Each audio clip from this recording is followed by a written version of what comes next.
መቀሌ በድሮን ተደበደበች። ደጺ ከድሮን ጥቃት አመለጡ። የጦርነት ነጋሪት በድጋሚ በትግራይ ምድር ተጎስሟል። በዛሬው ዕለት ረፋዱን በመቀሌ አስከፊና መጠነ ሰፊ የተባለውን የድሮንና የሚግ ጀት ጥቃቶች ተፈጽሟል። በዚህ የፌዴራል መንግስት የወሰደው የአየር ጥቃት የህወሓት አየር መቃወሚያ ጣቢያዎችና ራዳሮች ኢላማ ያደረገ ነበረ። ከስፍራው የሚወጡ መረጃዎች እንደሚያመለክቱት በጥቃቱ ንጹሃን ዜጎችና ህጻናት ላይ ጉዳት ደርሷል። የህወሓት አመራር የሆኑት ዶክተር ደብረጽዮን በዚህ ጥቃት ኢላማ ውስጥ ገብተው የነበረ ቢሆንም እንደተረፉ ታውቋል። በዝርዝር እነግራችኋለን። በሌላው መረጃችን ከኤርትራ በከፍተኛ ፍጥነት ተንቀሳቅሰው የተላኩ በርካታ የጦር ታንኮችና ግዙፍ ከባድ መሳሪያዎች የትግራይን ክልል ረጅም መንገድ አቋርጠው በመጓዝ በራያ ግንባር ለሚገኘው የህወሓት ሰራዊት አጋዥ ሆነው መግባታቸው ተረጋግጧል።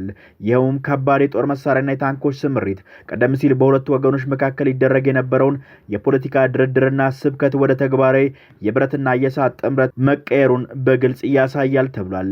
ባለፉት 3 ቀናት ብቻ የፌዴራል መንግስት በትግራይ ክልል ከ4 በላይ የአየር ላይ ድብደባዎችን ፈጽሟል። በተጨማሪም አንድ ሙሉ የህወሓት አርሚ ከአየር ላይ በተወሰደ ጥቃት ሙሉ በሙሉ መደምሰሱም ተሰምቷል። አርሚ 31 ሙሉ በሙሉ ዱቄት ሆኗል። ከ10 ሺህ በላይ ታጣቂዎችም በእግር እየተጓዙ በነበረበት ወቅት የተወሰደው ይህ ጥቃት መጠነ ሰፊ ውድመት አስከትሏል።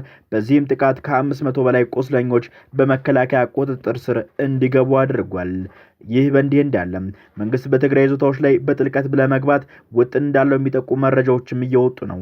ህወሓት በበኩሉ ጦርነቱ በይፋ መጀመሩን አስታውቆ የትግራይ ሰራዊት በሎጂስቲክና በፋይናንስ አቅሙ መጎልበቱን አስታውቋል።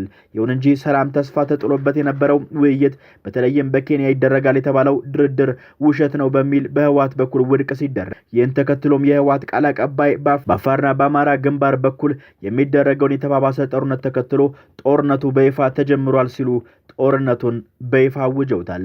የቡድኑ ቃል አቀባይ እንዳሉት የትግራይ ሰራዊት በሎጂስቲክና በፋይናንስ እንዲሁም በጦር አቅሙ መጎልበቱን ገልጸዋል።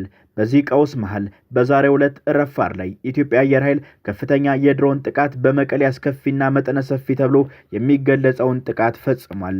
በትግራይ ዋና ከተማ መቀሌ ረፋዱን በተፈጸመው በዚህ ድርጊት የህወሓት የመሳሪያ ማከማቻ መጋዘኖች መውደሙንና የህወሓት የአየር መቃወሚያ ጣቢያዎችና ራዳሮች መደምሰሳቸው ታውቋል።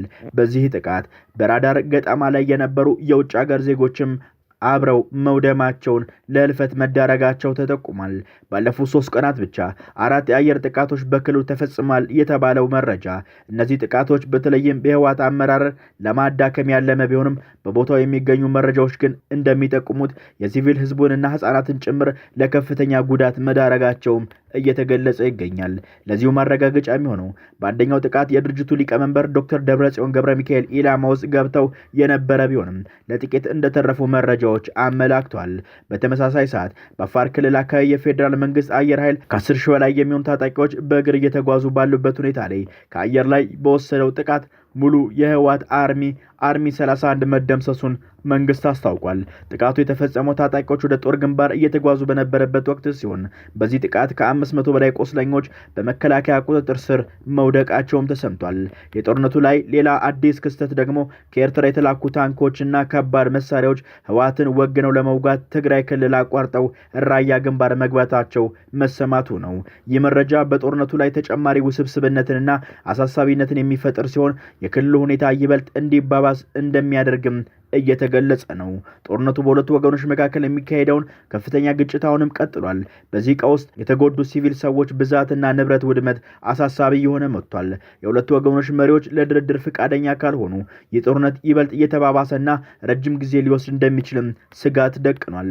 በሰሜኑ የሀገሪቱ ክፍል ለወራት ሰፍኖ የነበረው አንጻራዊ ጫጫታ የሚበትነው አዲስ ያልተጠበቀና ፖለቲካዊ ውጥረት ምዕራፍ ተከፍቷል።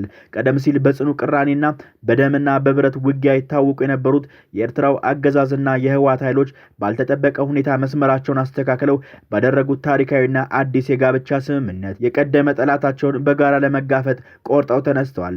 ይህ ያልተጠበቀ የጥቅም ጥምረት በሰሜኑ ግንባር ያለውን የኃይል ሚዛን ሙሉ በሙሉ ያናጋ ሲሆን የጦርነቱ መልክም ወደ አዲስና አስፈሪ ምዕራፍ ተሸጋግሯል።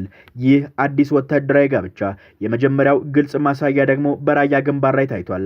ከኤርትራ በከፍተኛ ፍጥነት ተንቀሳቅሰው የተላኩ በርካታ የጦር ታንኮች ታንኮችና ግዙፍ ከባድ መሳሪያዎችን የትግራይ ክልልን ረጅም መንገድ አቋርጠው በመጓዝ በራያ ግንባር ለሚገኘው የህወሓት ሰራዊት አጋዥ ሆነው መግባታቸው ተረጋግጧል። ይኸው ከባድ ጦር መሳሪያና የታንኮች ስምሪት ቀደም ሲል በሁለቱ ወገኖች መካከል ይደረግ የነበረውን የፖለቲካ ድርድርና ስብከት ወደ ተግባራዊ የብረትና የእሳት ጥምረት መቀየሩን በግልጽ የሚያሳይ ማሳያ ሆኖ ተቀምጧል።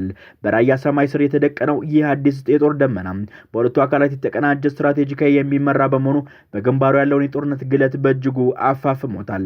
ከኤርትራ የገቡት እነዚህ ምሽግ አፍራሽ ታንኮችና ከባድ መሳሪያዎች ከህወሓት እግረኛ ሰራዊት ጋር ተቀላቅለው ወደፊት ገፍተው ለመግባት ሲሰናዱም የአካባቢው የጦር ሜዳ የጥይትና የቦምብ እሳት የሚዘንብበት ቀጠና ሆኗል። ይህ በብረትና በደራሽ መሳሪያዎች የተገነባው አዲስ ወታደራዊ ጥምረት በአካባቢ ያለውን የኃይል አሰላለፍ ሙሉ በሙሉ የለወጠ ሲሆን የሰሜኑን ቀጠና ወደ ተወሳሰበ ደምና እሳት ወስዶታል የሚሉ መረጃዎችም ወጥተዋል።